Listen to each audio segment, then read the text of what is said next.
Let's start Lesson 10, Indian Freedom Struggle. Here you will learn about freedom of India, India between 1857 to 1947, partition of India and Pakistan. Let's read to learn. India is a country that was under British rule before 1947. On 15th August 1947, India became a free country. This day is celebrated every year as Independence Day. Come, let's read about India's freedom struggle. Freedom of India. In ancient times, the Aryans came from Central Europe and settled down in India. The Persians, followed by the Iranians and Parsis, immigrated to India. Then came the Mughals and they too settled down permanently in India. Genghis Khan, the Mongolian, invaded and looted India many times. Alexander the Great came to conquer India but went back after a battle with Porus. Huang Ke Tsang from China came in pursuit of knowledge and to visit the ancient Indian University of Nalanda and Takshashila. India's map before independence. Note for the teacher. Tell the students about the traders of India before the British rule. Columbus wanted to come to India, but instead he landed on the shores of America. Vasco da Gama from Portugal came to trade his country's goods in return for Indian spices. The French came and established their colonies in India. Lastly, the Britishers came and ruled over India. India between 1857 to 1947. The Indian Mutiny of 1857. The conquest of India was practically completed by the end of Dalhousie's tenure in 1856. The Mutiny of 1857 began with the revolt of the military soldiers at Meerut. Soon they became widespread and posed a grave challenge to the British rule. The British succeeded in crushing it within a year. The Indian Mutiny of 1857 was certainly a popular revolt. In this revolt, the Indian rulers, the masses, and the military participated so enthusiastically that it came to be regarded as the first war of Indian independence. After this, the British introduced the zamindari system. In this system, the peasants were ruined through exorbitant charges taken from them by the new class of landlords. The craftsmen were destroyed by the influx of the British manufactured goods. Religion and caste system was endangered by the British administration. The Indian soldiers as well as people in administration could not rise in hierarchy. The senior jobs were reserved only for the Europeans. Thus, there was all-round discontent and disgust against the British rule. Then it burst into a revolt by the sepoys at Meerut, whose religious sentiments were offended. They were given new cartridges greased with cow and pig fat. They had to stripe out its covering by biting with the mouth before using them in rifles. The Hindu as well as the Muslim soldiers refused to use such cartridges. These people were arrested and hence it led to the revolt by their fellow soldiers on 9 May 1857. Soon the revolt overtook entire Delhi and spread to a wider area. There were uprisings in almost all parts of the country.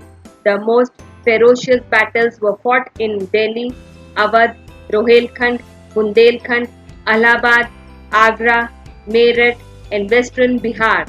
The rebellious forces under the commands of Kumar Singh in Bihar and Bhakt Khan in Delhi gave a stunning blow to the British. In Kanpur, Nana Sahib was proclaimed as the Peshwa. The brave leader Tatya Tope led his troops. Rani Lakshmibai was proclaimed as the ruler of Jhansi. Then she led her troops in the heroic battles against the British. Hindus, Muslims, Sikhs, and all other Tatya Tope. Rani Lakshmibai. Brave sons of India fought unitedly to throw out the British. The revolt was controlled by the British within 1 year. It began from Meerut on 10 May 1857 and ended in Gwalior on 20th June 1858. End of the East India Company. Consequent to the failure of the revolt in 1857 rebellion, one also saw the end of the East India Company's rule in India. Many important changes took place in the British government's policy towards India. This strengthened the British rule. Queen Victoria's proclamation on 1st November 1858 declared that thereafter India would be governed by and in the name of the British monarch through a Secretary of State. The Governor General was given title of Viceroy, which meant the representative of the monarch. Queen Victoria assumed the title of the Empress of India. Queen Victoria. Later, she gave the British government unlimited powers to intervene in the international affair of the Indian state. The British gave their support to the royal princes, zamindars and local chiefs. They neglected the educated people and the common masses. They also promoted other interests like those of the British merchants, industrialists, planters and civil servants. People of India could not take part in running the government or formulation of its policies. Consequently, people's disgust with the British rule kept mounting. This gave rise to the birth of Indian national movement. The leadership of freedom movement passed into the hands of reformists Raja Ram Mohan Roy, Bankim Chandra and Ishwar Chandra Vidyasagar. During this time, the binding psychological concept of national unity was also forged in the fire of the struggle against a common foreign oppressor. Raja Ram Mohan Roy, 1772 to 1833, founded the Brahmo Samaj in 1828. It aimed at purging the society of all its evil practices. He worked for eradicating evils like sati, child marriage and parda system, championed widow marriage and women's education and favored English system of education in India. It was through his effort that sati was declared a legal offence by the British. Swami Vivekananda, the disciple of Ramakrishna Paramhans, established the Ramakrishna Mission at Belur in 1897. He championed the supremacy of Vedantic philosophy. His speech at the Chicago, USA Conference of World Religions in 1893 made the Westerners realize the greatness of Hinduism for the first time. Formation of Indian National Congress (INC). The foundations of the Indian national movement were laid by Surendranath Banerjee with the formation of Indian Association at Calcutta, now Kolkata, in 1876. The aim of the association was to represent the views of the educated middle class. It also led to inspire the Indian community to value united action. The Indian Association was, in a way, the forerunner of the Indian National Congress. It was founded with the help of A.O. Hume, a retired British official. The birth of Indian National Congress (INC) in 1885 marked the entry of new educated middle class into politics. Later, it transformed the Indian political horizon.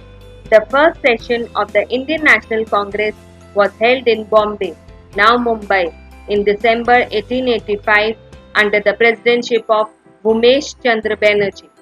It was attended among others by Badruddin Tayyabji, Gandhiji addressing the masses during Swadeshi movement. At the turn of the century, the freedom movement reached out the common unlettered man through the launching of the Swadeshi movement by leaders such as Bal Gangadhar Tilak and Aurobindo Ghosh. The Congress session of Calcutta, now Kolkata, in 1906, presided by Dadabhai Naoroji, gave a call for attainment of Swaraj, a type of self-government elected by the people within the British Dominion. Meanwhile, in 1909, the British government announced certain reforms in the structure of government in India which are known as Morley-Minto reforms. But these reforms came as a disappointment as they did not mark any advance towards the establishment of a representative government. The provision of special representation of the Muslim was seen as a threat to the Hindu-Muslim unity. So, these reforms were vehemently opposed by all the leaders, including the Muslim leader Muhammad Ali Jinnah. Subsequently, King George V made two announcements in Delhi. Firstly, the partition of Bengal, which had been effected in 1905, was annulled. Secondly, it was announced that the capital of India was to be shifted from Calcutta, now Kolkata, to Delhi. The disgust with the reforms announced in 1909 led to the intensification of the struggle for Swaraj. While on one side, the activities led by the great leaders like Bal Gangadhar Tilak, Lala Lajpat Rai, and Bipin Chandra Pal waged a virtual war against the British. The Bal Gangadhar Tilak, Lala Lajpat Rai, Bipin Chandra Pal revolutionaries stepped up their violent activities. There was a widespread unrest in the country. To add to the already growing discontent among the people, Rowlatt Act was passed in 1919, which empowered the government to put people in jail without trial. This caused widespread indignation, led to massive demonstrations and hartals, which the government repressed with brutal measures like the Jallianwala Bagh massacre. In this massacre, thousands of unarmed peaceful people were gunned down on the order of General Dyer. Jallianwala Bagh massacre. Jallianwala Bagh massacre on 13th April 1990 was one of the most inhuman acts of the British rulers in India. The people of Punjab gathered on the auspicious day of Baisakhi at Jallianwala Bagh, adjacent to Golden Temple, Amritsar, to lodge their protest peacefully against persecution by the British Indian government. General Dyer appeared suddenly with his armed police force and fired indiscriminately at innocent empty-handed people, leaving hundreds of people dead, including women and children. View of Jallianwala Bagh massacre. The non-cooperation movement. After the First World War, 1914 to 1918, Mohandas Karamchand Gandhi became the undisputed leader of the Congress. During this struggle, Mahatma Gandhi had developed the novel technique of non-violent agitation, which he called Satyagraha. Gandhi, himself a devout Hindu, also espoused a total moral philosophy of tolerance, brotherhood of all religions, non-violence, ahimsa, and of simple living. With this, new leaders like Jawaharlal Nehru and Subhash Chandra Bose also emerged on the scene. Later, they advocated the adoption of complete independence as the goal of the national movement. The non-cooperation movement was pitched under the leadership of Mahatma Gandhi and the Indian National Congress from September 1920 to February 1922. This marked a new awakening in the Indian independence movement. After a series of events, including the Jallianwala Bagh massacre, Gandhiji realized that there was no prospect of getting any fair treatment at the hands of British. So, he planned to withdraw the nation's cooperation from the British government, thus launching the non-cooperation movement and thereby marring the administrative setup of the country. This movement was a great success as it gave massive encouragement to millions of Indians. Civil disobedience movement. Mahatma Gandhi led the civil disobedience movement that was launched in the Congress session of December 1929.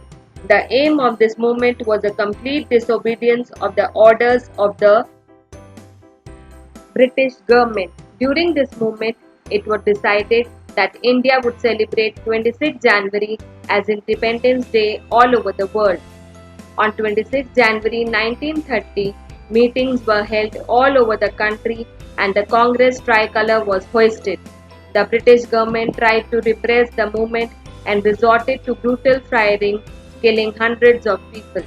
Thousands were arrested along with Gandhiji and Jawaharlal Nehru, but the movement spread all over the country.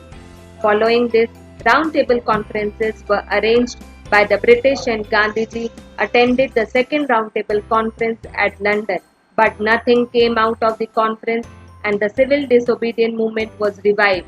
During this time, Bhagat Singh, Sukhdev and Rajguru were arrested on the charges of throwing a bomb in the Central Assembly Hall, which is now Lok Sabha in Delhi. They were hanged to death on March 23, 1931. Bhagat Singh, Sukhdev, Rajguru. Quit India movement. In August 1942, Gandhiji started the Quit India movement and decided to launch Do or Die call to force the British to leave India. The movement was followed by large-scale violence directed at the railway stations, telegraph offices, government buildings, and other emblems and institutions of colonial rule. There were widespread acts of sabotage, and the government held Gandhiji responsible for these acts of violence. However, all the prominent leaders were arrested. The Congress was banned, and the police and army were brought out to suppress the movement. Meanwhile, Netaji Subhash Chandra Bose, who steadily ran away from the British detention in Calcutta, now Kolkata, reached foreign lands. There he organized the Indian National Army (INA) to overthrow the British from India. Quit India movement. The Second World War broke out in September 1939.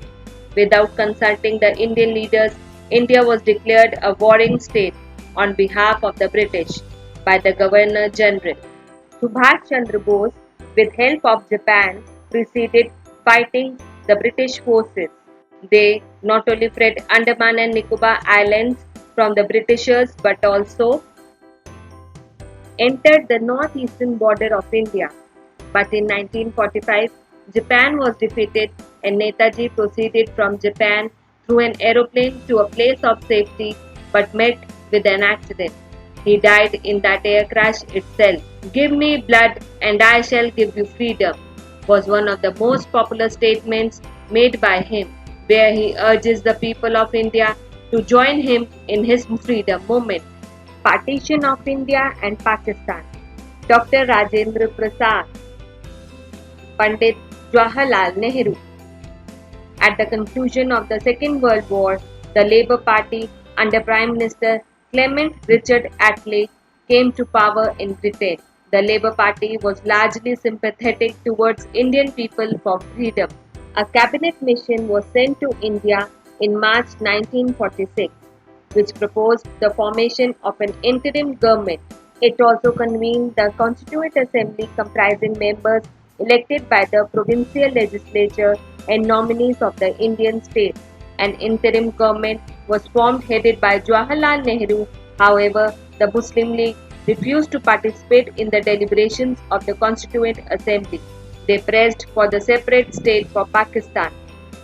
Lord Mountbatten, the Viceroy of India, presented a plan for the division of India into India and Pakistan. The Indian leaders had no choice but to accept the division, as the Muslim League was adamant. Thus, India became free at the stroke of midnight on 14th August 1947.